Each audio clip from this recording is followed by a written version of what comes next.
Joia, meus irmãos, continuando aqui nossa gravação, nosso último bloco do terceiro dia de aula de Histórias dos Avivamentos. Continuando aqui o nosso slide, nós estamos falando das características do avivamento. Então, vamos lá.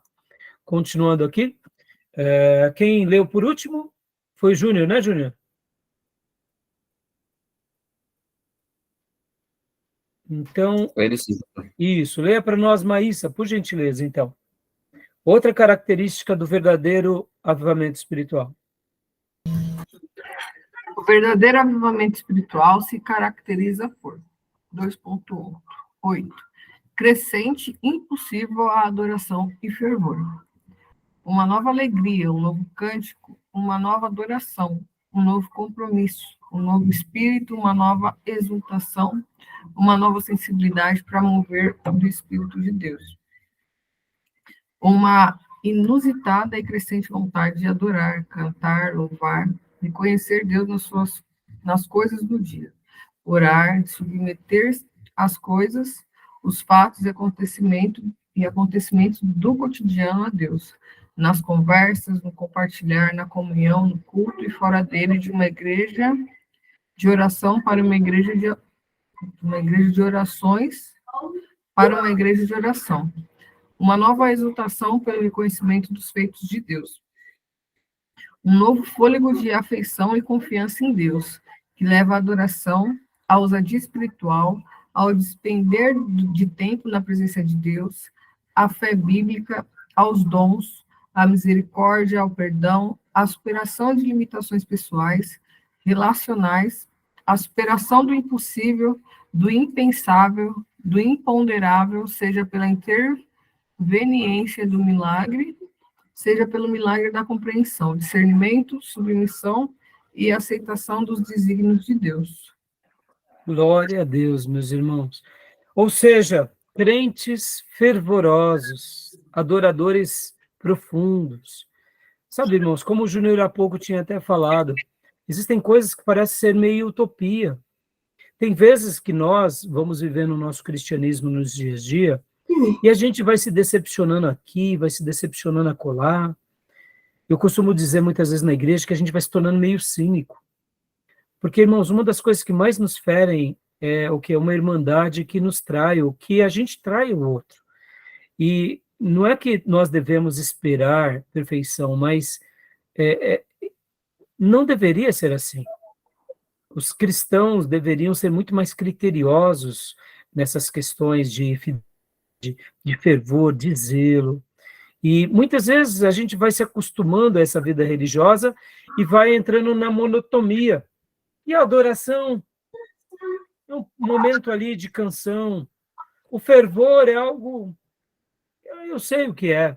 Eu me lembro de uma história que eu aprendi em certa ocasião, de um irmão que estava na igreja e do lado dele tinha um diácono, aqueles ancião bem experiente e tal.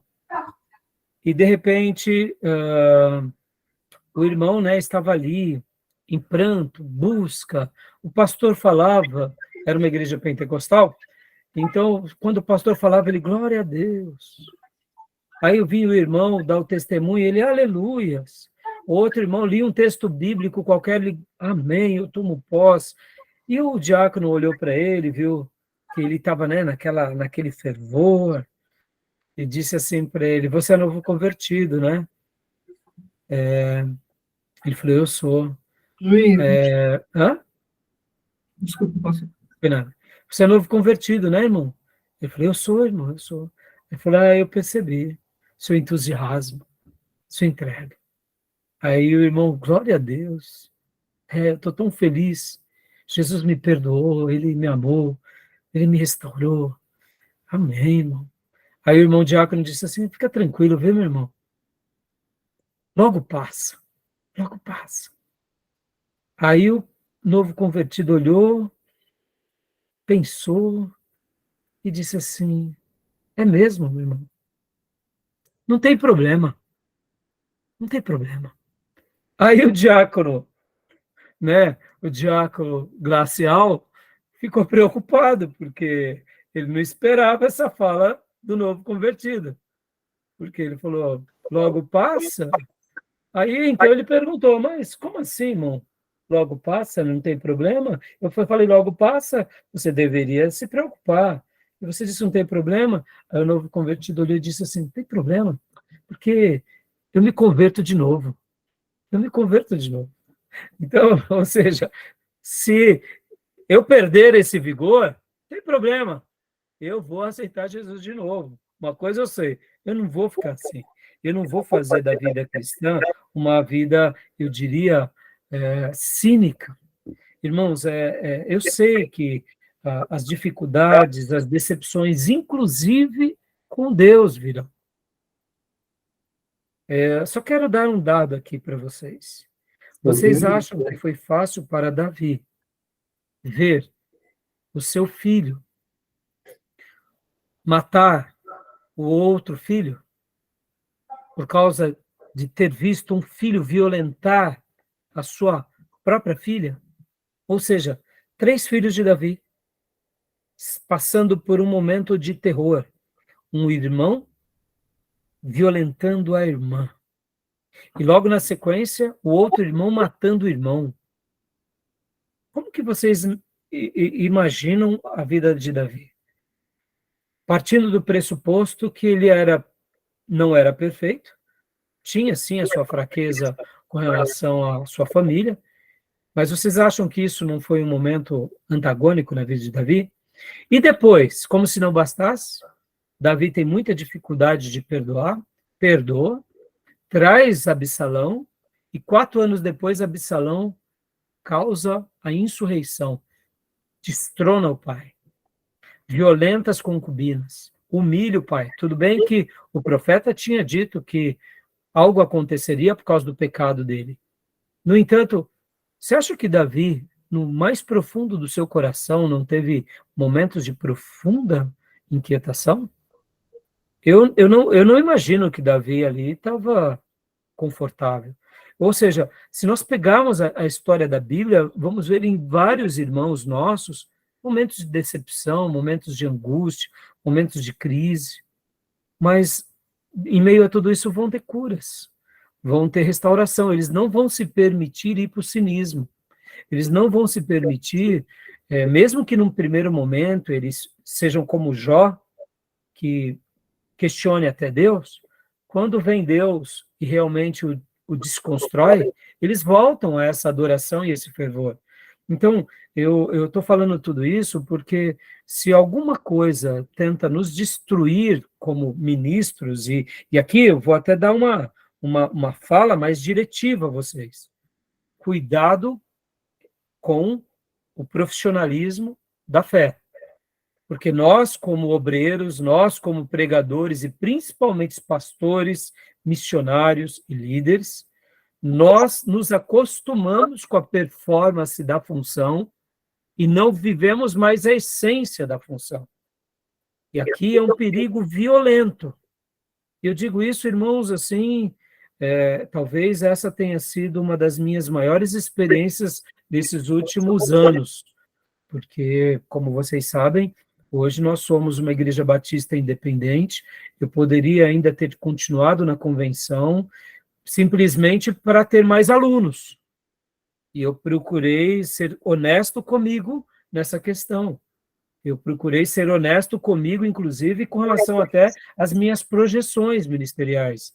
Porque eu falei, eu não posso tomar decisões políticas, eu não posso tomar decisões que eu seja desleal, eu não posso. Por que eu estou falando tudo isso? Não é porque eu sou melhor, não é nada, é porque muitas vezes a gente acaba se tornando profissional da fé.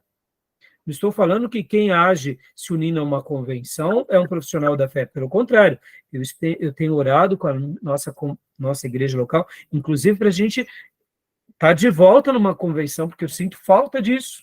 Isso é algo que, para mim, é importante. Eu acho que sozinho a gente até chega mais rápido, mas juntos a gente vai mais longe. Então, eu digo isso sem medo de errar, mas eu não poderia também contrariar o meu coração e alguns princípios meus. Por que eu estou falando tudo isso, irmãos? A gente tem que preservar essa questão do fervor com muita intensidade, com muito zelo. É comum pastores se tornarem profissionais da fé, não tomarem decisões denominacionais ou decisões locais por causa do salário, por causa do status, por causa da liderança. Irmãos, e quando a gente começa a entrar nessas pautas, a gente já está distante da adoração e a gente já está, principalmente, distante do fervor, né? Uma das coisas que mais me impressiona nos puritanos, e Richard Baxter vai falar muito isso aos pastores. Quem foi Richard Baxter? Nós estaremos estudando Richard Baxter aqui nas aulas nossas sobre ministério pastoral. Na cadeira Ministério Pastoral, a gente vai dedicar um tempo bem considerável a Richard Baxter. Quem foi Richard Baxter? Ele era um dos pastores principais entre os puritanos. E ao ler Richard Baxter, irmãos, uma das coisas que mais se faziam os puritanos era prescrutar o coração. Aonde estamos pecando? O que temos feito de errado? Será que temos sido religiosos somente ali na comunidade? Performáticos? Ou será que essa religião, que ela é viva, ela está sendo em nós o tempo todo, e a minha adoração a Deus e o meu fervor é intenso? Porque, irmãos, aquilo que nós fazemos no particular, nós temos impacto na vida. Mas nem tudo aquilo que a gente tem impacto na vida é fruto de uma devoção particular. Pode ser apenas fruto de uma performance profissional. Você se tornar um orador, por exemplo, irmão, se eu chamar o Silvio Santos aqui para fazer uma mensagem, ele vai fazer uma mensagem linda. Ele é brilhante na comunicação. Agora, isso não significa que ele é um pregador do evangelho, mas ele é um comunicador. Então, perceba, irmãos, quantos são aqueles que já se desviaram, estão desviados e estão tranquilos, mas perderam a essência da adoração e do fervor. Tá bom? Então, uma das características do avivamento é isso, é essa postura, esse envolvimento, essa confiança em Deus, que mesmo quando tudo está dando errado, eles estão confiantes que Deus vai sustentá-los. E essa era uma característica que a gente vê em todos os filhos de Deus, na Bíblia e fora da Bíblia. Tá bom? Diga, Júnior. Esse episódio que você contou aí desse obreiro me lembrou Eli, né? Sim, sim. Estava totalmente fora mesmo, né? Da presença de Deus. E a Ana estava fervorosa. Muito boa a sua lembrança, Júnior. Você vê, Eli é o grande exemplo de sumo sacerdote infiel, que foi advertido por Deus, foi retratável, mas ele estava satisfeito, insensível, né? com o status quo, né? Pode ver que ele foi totalmente reprovado. Saul também, né? O outro que o poder o cegou, né? Olha que curioso, já que você citou ali, Júnior, nós temos Arão, e Arão tinha 4 filhos. 2 filhos de Arão, Nabade e Abiú, foram mortos, porque apresentaram fogo estranho, mas os outros 2 filhos não, ou seja, Arão não se corrompeu, 2 filhos de Arão se corromperam, ou seja, crises, mas Arão continuou ali em meio a tudo, vencendo. Irmãos, uma das coisas que é mais apaixonante num cristão é se ele é um fervoroso genuíno. Eu costumo dizer na igreja local que crentes de verdade dão pouco trabalho para o pastor. Porque a gente basta uma boa mensagem, o irmão se reposiciona. Agora, crente desviado dá um trabalho medonho. Porque você pode fazer de tudo e você ainda vai estar errado, e você não acertou, e a culpa é sua. Irmãos, crente desviado é só de joelho mesmo para a gente ter vida, vencer, viu? Porque, olha, se não fosse Jesus na causa, né? É que nem aquela irmãzinha que, ao orar, falou: Senhor, me dá paciência, porque se o Senhor me der força contra o meu marido, eu esmurro ele, né? Crente desviado, meu irmão, meu Deus, se não é a graça, a gente peca, porque, olha, o povo complicado, porque ele veste uma roupagem, ele usa a Bíblia e ele busca motivos toda hora para te prejudicar. O que faz o pastor vencer contra o crente desviado? É a graça. Você olha e fala assim: eu não sei porque o irmão está agindo assim, não sei porque está agindo acolá. Senhor, está nas tuas mãos, você espera em Deus. Mas se a gente for usar o lado humano, a gente peca. Peca porque o crente desviado ele já vai na carne, irmãos. Ele sempre vai com artifícios humanos, e ele tem um fator aliado a ele, que é a mentira. Irmãos, nesse mundo caído, aparentemente a mentira vence da verdade. Nesse mundo, mas no mundo espiritual jamais. Só que no pleito diário ali, no dia a dia com a igreja, pode ver que o contendioso, mentiroso, ele causa um mal violento. Até vir a verdade de Deus, já sangrou, já deu mau testemunho, e esse não é Deus na causa, irmão, por isso que a oração dessa irmãzinha, né, a gente podia parafrasear, Senhor, me dá sabedoria, porque se o Senhor me der ali a unção do Bruce Lee, a gente sai arrebentando todo mundo, entendeu? A unção do Bruce A Lee. unção de Pedro antes da conversão. Como que é? Pedro antes da conversão. Não.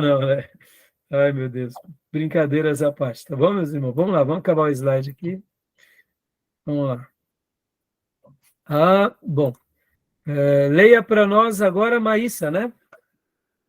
O verdadeiro avivamento. 2.9.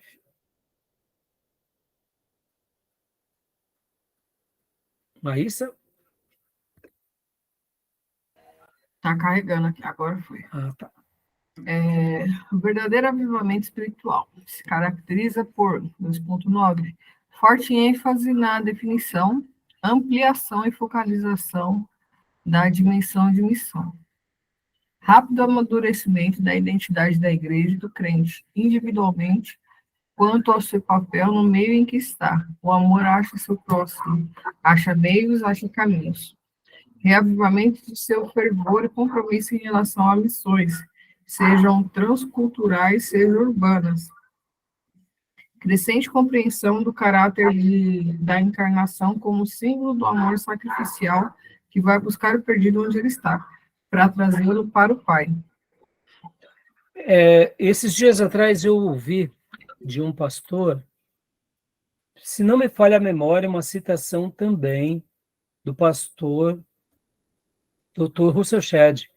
Isso, sim, foi do Russell Shedd, que ele dizia que um grupo e uma igreja local disse assim: se Deus não nos impedir, nós estaremos indo evangelizar muitas pessoas, fazendo obras missionárias.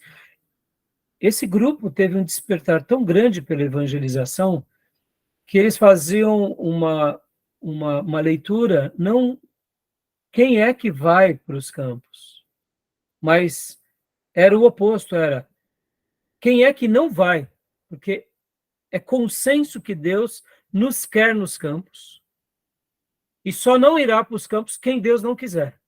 Ou seja, um despertar na obra da evangelização. Ao meu ver, quando uma igreja local passa por isso, pode ser, quem sabe, um avivamento local, como aconteceu com os moravianos. É um despertar, é uma obra surpreendente, inexplicável, porque não são questões de recursos, não são questão de seminários, são questão de vocacionados que vão para o campo. E Deus começa a levantar um aqui, outro acolá, e o pastor ele só vai administrando tudo isso, gerindo tudo isso, e, na minha opinião, é um despertar poderoso numa igreja local. Agora, quando isso se dá numa projeção maior, como foram com os moravianos, é uma das características, sim, de um avivamento. As pessoas entendem sua missão. E isso aqui, irmãos, está além de ser enviado para o campo como um missionário propriamente dito. Mas muitas vezes você vai para o mercado de trabalho sabendo que você é um missionário lá. Você vai ser um missionário entre os políticos, você vai ser um missionário entre aqueles na universidade, os docentes da universidade, com os alunos, você vai ser um missionário entre os empresários, porque Deus te separou para evangelizar aquele grupo, aquele nicho. Então, eu acredito que esse despertamento é algo que acontece do Espírito Santo, pode acontecer individualmente, mas quando acontece de forma mais coletiva, mais abrangente, é uma característica. Porque podem ver, irmãos, vamos aqui, eu gosto dessas aplicações práticas. Para a gente ter uma igreja que não falte o culto, já é difícil. Os irmãos que põem a prioridade do culto, já é difícil, sejamos honestos, nos nossos dias. Os irmãos que vão para a igreja com motivações corretas para buscar a Deus, para adorar a Deus, isso já é maravilhoso. Agora, esses irmãos ainda serem despertados para uma obra de evangelização onde eles estão, sem que o pastor esteja incentivando e desafiando, isso é algo de Deus, isso é algo de Deus. Por exemplo, irmãos, eu citei domingo uma frase que eu gosto de repeti-la, eu já disse para vocês, e eu queria até deixar aqui essa frase. Eu aprendi certa ocasião com um pastor que ele dizia assim, que quem quer dá um jeito. Quem quer algo dá um jeito. E quem não quer arruma uma desculpa. E essa é uma das maiores verdades da nossa vida. Para tudo que queremos, damos um jeito. E para tudo que não queremos, e a gente não admite que não quer, a gente arruma uma desculpa. Então, a vida da igreja, no seu dia a dia, a gente muitas vezes, quando a gente quer realmente ter uma vida piedosa, devotada, uma vida fervorosa, a gente dá um jeito. Só não vai para a igreja se está doente ou se está trabalhando, mas chega na igreja nem que for nos 15 minutos finais da igreja, porque veio direto, quer passar na igreja. Ou seja, a gente dá um jeito. Tudo que a gente quer, a gente dá um jeito. Quando Deus é a nossa prioridade, a gente dá um jeito. Quando Deus não é a nossa prioridade, a gente também dá uma desculpa. Quando a igreja é a nossa prioridade, a gente dá um jeito. Quando a igreja não é a nossa prioridade, a gente dá uma desculpa. Quando a vocação que o Espírito Santo está nos preparando, a gente quer, a gente dá um jeito. Quando a gente realmente não quer, a gente está negando a obra de Deus, a gente dá uma desculpa. Essa é a síntese da nossa vida.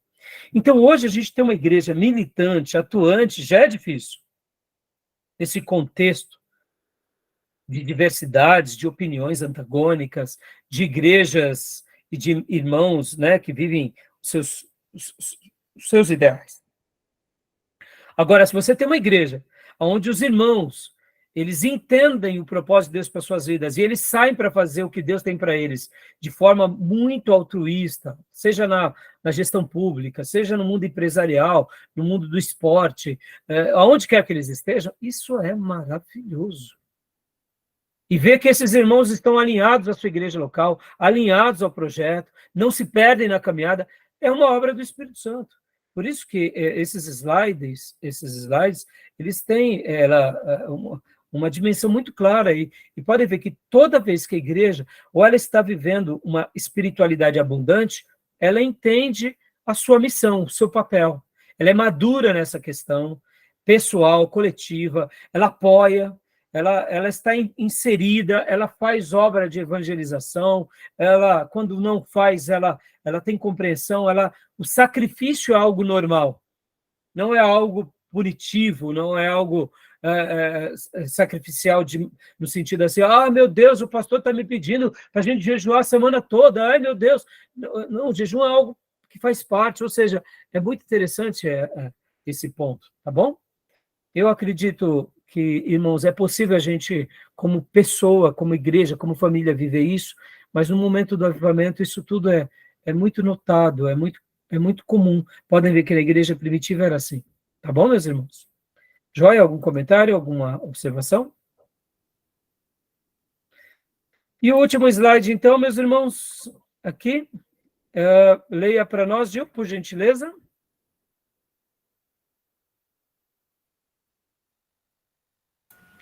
Agora,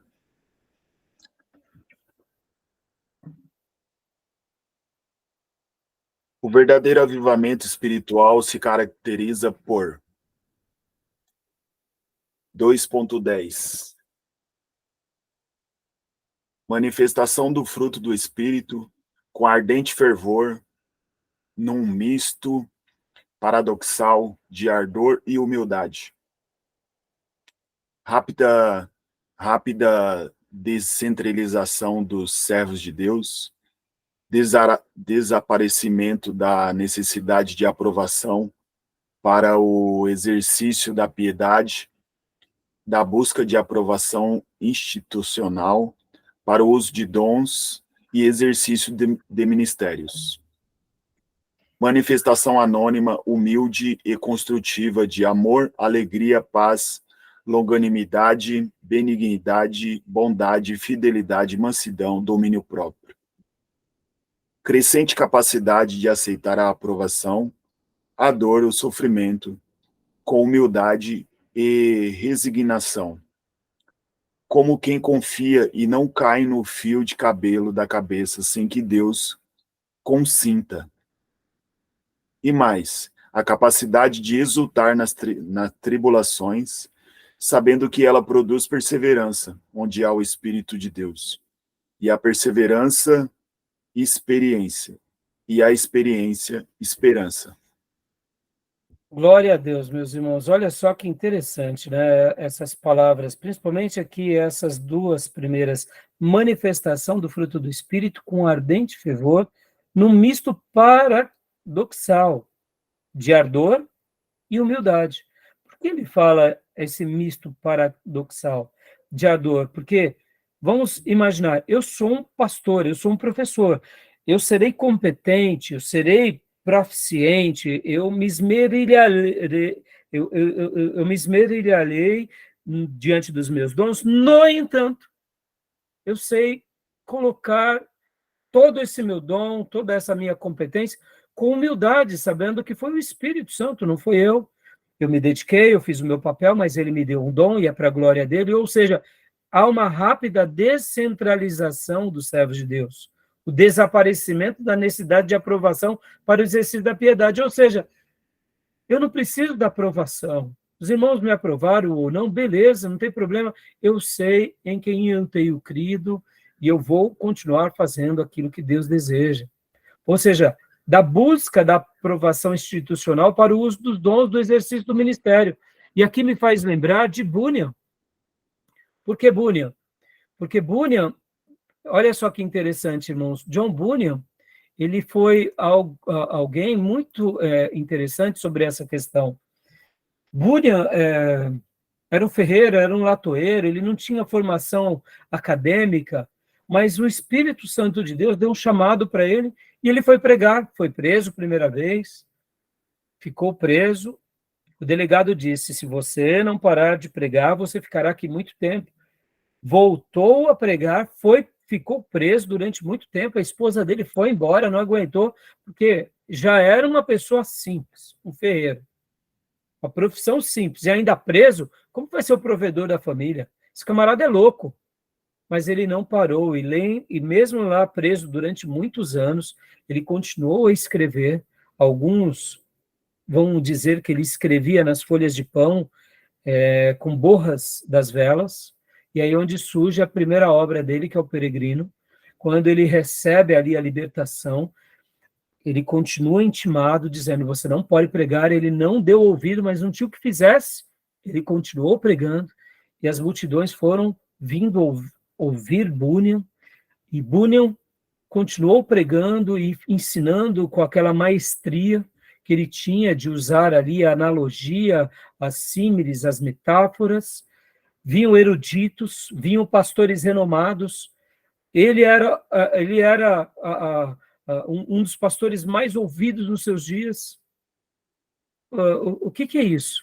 Senão uma pessoa que entendeu a sua missão, o seu chamado, a sua descentralização, não buscou a aprovação, não foi contra as leis. Pode ver que ele não se levanta contra a igreja institucionalizada, propriamente dito, causando nela um cisma. Vocês são desviados, ele simplesmente enxergava o que estava certo, mas enxergava o que estava errado e pregava a Bíblia.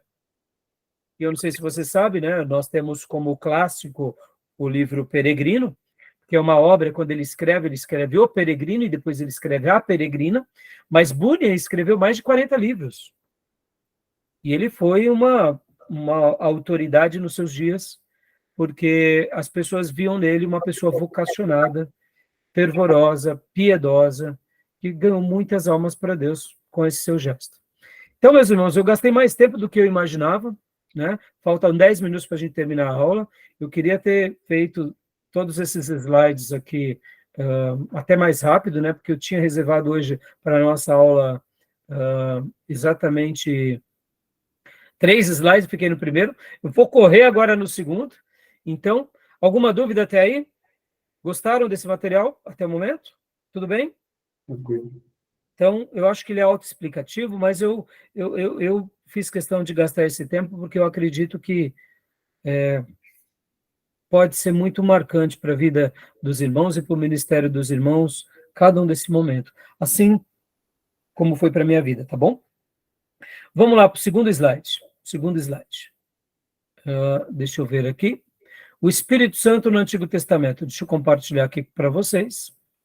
E o terceiro slide eu vou deixar como uma lição para que os irmãos possam estar fazendo para a próxima aula, tá bom? Porque ele vai ser o terceiro slide, a gente vai estar trabalhando sobre deixa eu pegar aqui o nome, a religião dos cananeus. Antes de entrarmos no avivamento no Velho Testamento, é importante que a gente conheça um pouco mais como eram as religiões dos cananeus, para que a gente tenha uma noção do embate que Israel teve contra aquela religião. Porque quando a gente pensa na religião dos cananeus, a gente logo imagina o seguinte: Baal, Acera, ou Aserá, os Balaíns, e todas as suas derivações, né?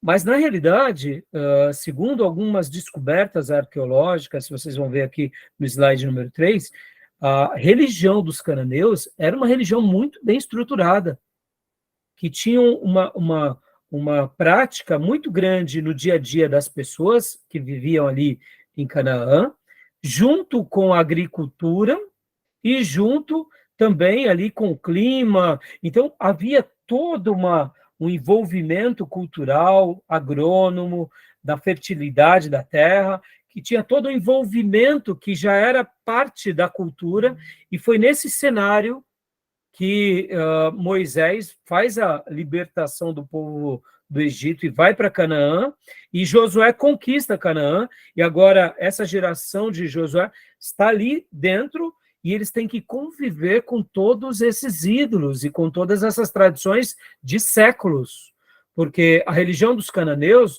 já tinha a sua atuação nos dias de Abraão, mas nos dias de Josué, eles tinham se, vamos dizer assim, se aperfeiçoado e muito mais.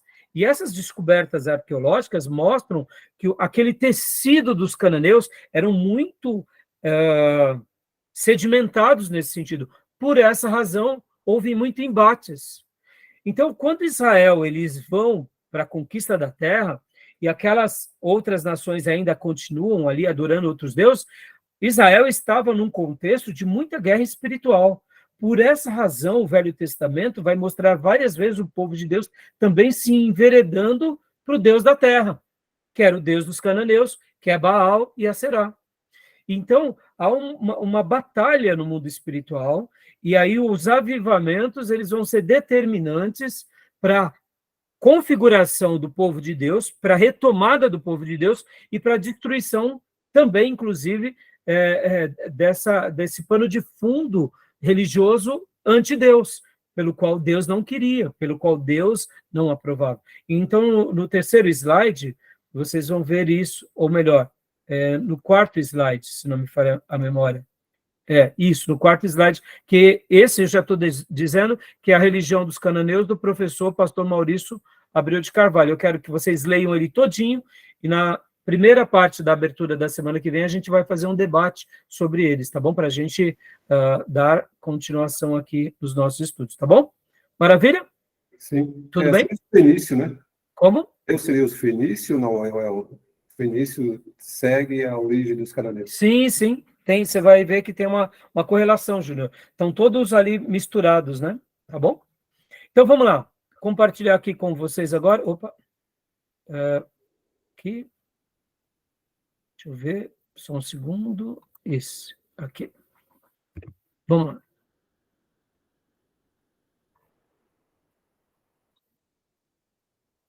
O Espírito Santo no Antigo Testamento. Vou ler rapidamente aqui com vocês, tá bom? A gente está concluindo nossa aula. Por que é importante estudarmos sobre o Espírito Santo? Irmãos, avivamento tem tudo a ver com a matéria pneumatologia, por isso que eu pedi para vocês assistirem e verem os 2 vídeos do Augusto Nicodemos, que eu também dou esses vídeos na matéria de pneumatologia, tá bom? Não tem como a gente entender bem o avivamento sem entender o Espírito Santo. Então, aqui, só vou trazer aqui algumas definições, né? Vamos lá.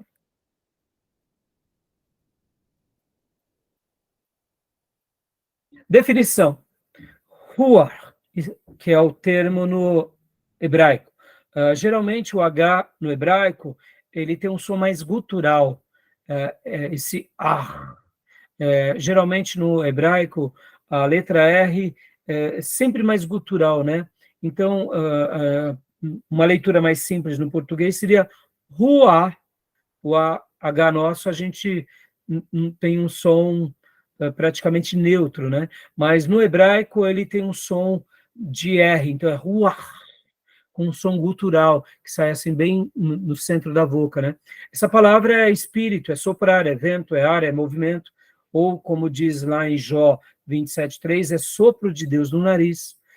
A conotação de ruach é de poder, quase de uma força violenta e esmagadora. Ou seja, ao mesmo tempo que o Espírito Santo, ou o Espírito de Deus, se apresenta como vento, sopro, ar, ou movimento, ou hálito divino, também tem essa conotação de um poder tão grande, tão violento, que é algo praticamente esmagadora, denotando uma atuação de Deus, de fato. Em Isaías 63:10, diz que os israelitas contristaram o Espírito Santo, dando aquela ideia do Novo Testamento que nós entristecemos o Espírito Santo, né? Então, continuando os termos, Isaías 40:13, Ruach de Yahvé, né? Espírito do Senhor. Expressões Espírito de Deus, Elohim, Espírito do Senhor, Yahvé, aparecem 27 vezes, Espírito Santo, Kadosh, 3 vezes. Então, você pode ver que Espírito de Deus aparece 11 vezes, Espírito do Senhor, 26 vezes, e Espírito Santo, 3 vezes. A palavra santo, irmãos, ela não é uma atribuição única do Velho Testamento para o povo de Deus, porque a palavra santo, Kadosh, no caso, é separado. Então, por exemplo, havia os sacerdotes separados para Baal, ou seja, eles eram santos a Baal. A palavra santo virou praticamente um cognome de Deus, porque é o Espírito de Deus que é separado de tudo aquilo que vai contra a vontade de Deus e de todos os outros deuses. Então, ele aparece 3 vezes, né? Espírito Santo. A presença do Espírito Santo no Antigo Testamento. O Espírito no ato da criação, você já conhece. O Espírito de Deus estava na criação, como em Gênesis 1:2, Salmo 104:30, Jó 33:4. O Espírito de Deus também dotando homens de habilidades especiais, desde dons, como capacidade, como compartilhar parte daquilo que havia sobre Moisés, quanto capacitando homens em trabalhos manuais também, como a gente vai ver lá em Êxodo, quando Deus capacita os seus servos para a construção do tabernáculo. E o Espírito Santo e a presença dele capacitando para a liderança. São vários textos também. Então, eu acredito que vocês que já estudaram pneumatologia, aprenderam sobre isso. Quem ainda não estudou vai aprender mais na matéria de pneumatologia. A presença do Espírito Santo ainda, ela no Antigo Testamento, ela tem essa ação descontínua. Ou seja, havia uma atuação, mas não era como é no Novo Testamento. Já no Novo Testamento, há uma ação contínua. No Velho Testamento, havia uma profecia sobre a atuação completa do Espírito Santo, que a gente entende que se cumpre no dia de Pentecostes. Começa ali com João Batista, no ministério de Jesus, mas na igreja e no povo de Deus, o cumprimento é em Atos 2. Então, aquilo que era descontínuo passa a ser contínuo e perene. Então, havia essa mudança. Assim como no Velho Testamento há a graça de Deus, no Novo Testamento, essa graça ela é abundante. Tá bom, meus irmãos? Então, esses são o material que eu queria passar aqui para vocês sobre o Espírito Santo. Qualquer dúvida, falem comigo, eu estarei esclarecendo para vocês. Tá bom, meus irmãos? É importante entendermos bem, e que nem agora a gente vai falar um pouco na aula seguinte, na próxima aula, sobre a religião dos cananeus, e já vamos entrar e vamos trabalhar mais sobre o Espírito Santo no Antigo Testamento e no Novo Testamento. E é quinta-feira agora também o prazo máximo para vocês trazerem aquele trabalho sobre avivamentos no Velho Testamento, avivamentos no Novo Testamento, comentar um pouco sobre os vídeos do Nicodemos, vai ser bem legal. Eu confesso para os irmãos que eu estava querendo já entrar hoje, mas não deu tempo, então foi providencial mesmo, tá bom? Beleza, meus irmãos? Alguma pergunta, alguma dúvida? Só uma dúvida. Pois não. Lá em Atos dos Apóstolos, capítulo 19, quando Paulo está em Éfeso, ali ele menciona sobre o encontro que ele teve com alguns discípulos, e aí ele pergunta para esses irmãos se eles haviam sido batizados no Espírito Santo. A pergunta, na verdade, a gente vê a atuação do Espírito Santo no Antigo Testamento e, eventualmente, no Novo Testamento. Só que a dúvida surge quando Paulo pergunta se eles já foram batizados, eles dizem, nem ao menos ouvimos falar que existe o Espírito Santo. Exatamente. Eles nem sabiam da terceira pessoa da Trindade. Justamente. E aí? Não, esse é o ponto, assim, como é que eles não tinham esse conhecimento? A dúvida é, eles eram gentios e aí se convertem, por isso são chamados de discípulos? Porque, Então, mas aí você vai lembrar... Desculpa, pode falar, pastor. Imagina. É que na minha cabeça o judeu, eu acredito que até o fato de ter crescido, né, ouvindo a lei, me parece que isso já era algo, não digo comum, né, mas assim, pelo menos o entendimento de que o Espírito de Deus atuava, assim, obviamente em alguns irmãos, né, não todos.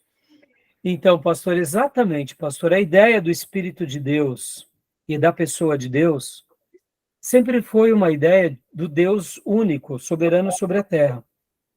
Aquela ideia do eterno. Pode ver que um dos nomes de Deus, eu sou o que sou, que tem também como tradução o eterno, é o Deus único, é o Senhor, o Criador de todas as coisas. Mas essas designações de Pai, essas designações de Espírito Santo, ou quando eles, no Velho Testamento, a gente vê o Espírito do Senhor, para muitos era o eterno. Já para aqueles que realmente, no caso, mesmo no Novo Testamento, eram mais debruçados às Escrituras, eles enxergavam algumas nuances. Assim como também ficava um pouco claro para aqueles que eram mais estudiosos sobre a figura do Messias. Porque olha só que interessante. Muitos judeus que não eram estudiosos sabiam que o Messias viria, mas como ele seria? De que forma ele seria? Os detalhes não eram muito claros no dia a dia. Então, por isso que os profetas, e principalmente a escola dos profetas, e depois aqueles profetas pós-exílicos, foram determinantes na configuração desse preparo para esse povo. Mas, assim, ao mesmo tempo, a gente tem que lembrar que o povo de Deus estava espalhado no mundo, e esse grupo, por exemplo, de Éfeso, com certeza eram judeus e gentios, que tinham se tornado prosélitos, que ao irem para Jerusalém em alguma festa, ouviram João Batista, podem ver que eles tinham sido batizados pelo batismo de João Batista. Ou seja, eles acreditavam nas Escrituras, eles acreditavam que João Batista era um homem de Deus, que estava preparando um caminho, mas eles não sabiam de muita coisa. Sabe aquela ideia, pastor, que muitas pessoas entram na igreja, creem em Deus, se entregam para Jesus, mas não entenderam ainda a obra de Deus direito? Que aí você está falando alguma coisa e fala, mas existe isso mesmo? Aí você fala, irmão, você está há quanto tempo na igreja? Eu estou há 5 anos, eu sou novo convertido. Geralmente, quando eu ouço isso, eu dou risada. Eu novo convertido, 5 anos, você já tinha que estar, frutificando, pregando, novo convertido. Que novo convertido nada, você já é velho convertido. Novo convertido é 6 meses, né? Então, perceba, tem pessoas que muitas vezes estão dentro da comunidade dos santos e elas estão ali vivendo uma vida, eu diria, são salvos, que nem esses homens, mas eles não conheciam. E a gente tem que lembrar que eles estavam em Éfeso também. Então, a influência também do mundo em que eles viviam era um pouco diferente de Jerusalém. Porque os habitantes de Jerusalém, essas temáticas eram mais constantes. Os efésios, eles viviam já entre os gentios, então, mesmo que era uma comunidade judaica, eles estavam inseridos no outro contexto. Então, essa é a leitura que eu faço. Podem ver que Paulo vem, fala do Espírito Santo, fala de Jesus, fala de todo o plano da salvação, eles creem em Jesus, e ali eles já são batizados com o Espírito Santo. Ou seja, Paulo não perde tempo, né? Paulo já resolve tudo, já fala do Pai, do Filho e do Espírito Santo, já faz o batismo, já ensina de Jesus. Podem ver que as informações daqueles dias eram diferentes das nossas. Para uma pessoa ter uma informação, muitas vezes demorava 2, 3 anos. Uma carta de Paulo para chegar numa igreja demorava 5 anos. Não era uma coisa assim tão fácil como é nos nossos dias. Então, essa ideia virtual que hoje a gente desfruta era uma ideia muito presente na vida de Paulo e dos apóstolos. Tinham igrejas que, de repente, ficavam surpresas, por exemplo, do que Paulo escreveu aos Coríntios, tem dom do Espírito Santo, que é isso? Dons, o Espírito Santo compartilha, eu quero. E aí eles iam tomar conhecimento dos dons depois de muito tempo, porque estava tudo sendo criado. A gente tem que lembrar que o Novo Testamento, lembra na aula de introdução ao Novo Testamento? O Novo Testamento estava sendo criado ali em tempo real com eles. O Evangelho de João, tem Evangelho de João, mas peraí, que Evangelho de João é esse? Isso foi lá para a década de 90. Então, o Evangelho de João não era novo, Apocalipse de João não era novo. Só a igreja, já quase virando o século, que tomou conhecimento do Apocalipse. Interessante, né? Do livro de João e das cartas de João. Então, assim, muita coisa estava acontecendo em loco. Então, eram muitas informações que você tinha aquela descoberta repentina naqueles momentos. Então, por essa razão, a gente entende que eram os filhos de Deus espalhados, mas que não tinham total conhecimento. Como nós, pastor. A gente está aqui num processo. A gente está aprendendo. Né? Que Deus nos livre de achar que a gente sabe de tudo. Né? E, inclusive, sobre esse tema. Porque a gente está na escola e quem sabe um dia a gente escreva de ter vivido o avivamento. Se não for assim, vamos mergulhar e vamos orar para que Deus derrame sobre muitos. Tá bom, meus irmãos? Mais alguma pergunta, meus irmãos? Essa pergunta que o Giovanni fez, eu estava com ela para te perguntar, mas aí ele já antecipou. Olha aí. Esses dois discípulos lá. Mas eu entendo assim, da forma que ele falou, né? Eu entendo que foi aquela promessa que Jesus falou, eles viveram em Atos ali, só que isso aí estava repercutindo ainda entre eles. Até chegar, por exemplo, chega até nós, daqui chega em outro lugar, e estava chegando, tanto é que ele falou, né, a pergunta dele, se quer conhecemos, qual que é? Aquela experiência que teve lá, que Pedro foi batizar lá na casa de Cornélio. Cornélio. Então, você vê que Atos é sucessivo. Sim, e vai chegando, olha, se já teve uma experiência lá, se quer conhecermos essa experiência que era o batismo. O Santo que era falado com fogo, né? Sim, e sabe, Júnior, que é interessante sobre essa questão, que eu acho, assim, muito maravilhoso? Vamos imaginar que nós fôssemos aqui um seminário bem catedrático, intelectualizado, que a gente olha para os irmãos piedosos e fala assim, olha como eles são piedosos, ingênuos. E a gente não viveria nada disso, que a gente acredita. E, de repente, um dos nossos aqui tem uma experiência com Deus sobrenatural, e vocês vêm e falam, aí eu olho para vocês e falo assim, ou vamos supor que a gente fique dentro das nossas temáticas catedráticas, mais de pauta política, de pauta ética, e a gente não estude do Espírito Santo.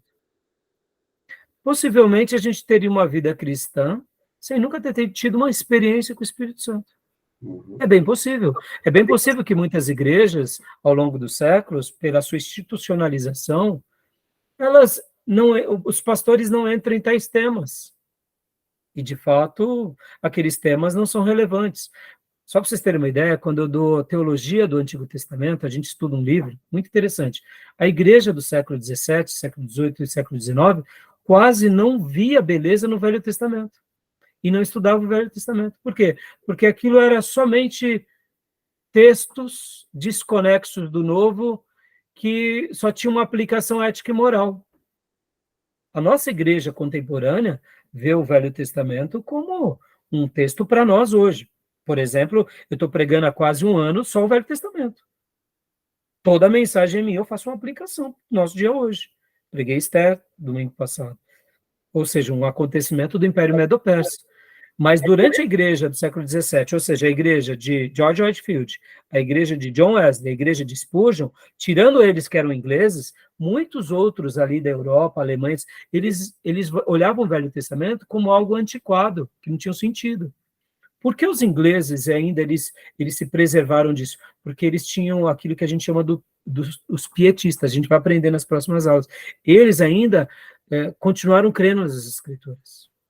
E graças a Deus que os Estados Unidos foram evangelizados pelos ingleses, e não pelos alemães, porque nessa época os alemães estavam desviados. Já não viviam mais os princípios de Calvino e Lutero. Interessante. Ou seja, alguns séculos se passaram e eles se perderam. Interessante. Então, assim, é possível que a gente viva um período da igreja onde a gente, por exemplo, está muito seguro de muita coisa e Deus está nos chamando para uma experiência mais perto. E a gente, amanhã, vai se esbarrar com o Espírito Santo. Tá bom, meus irmãos? Que Deus nos ajude nessa caminhada, tá bom? Mais alguma pergunta, meus irmãos? Já passou o tempo. Bom, já foi. Então, tá bom. Vamos desligar, então? Então, meus irmãos, querendo Deus, nos vemos quinta, tá bom? Tá bom. Ok. Deus abençoe. Graça e paz, meus irmãos. Amém. Amém. Bom descanso, gente. Graças a Deus. Tchau, Bom tchau, descanso. gente. Deus abençoe. Tchau, tchau. Tchau, tchau.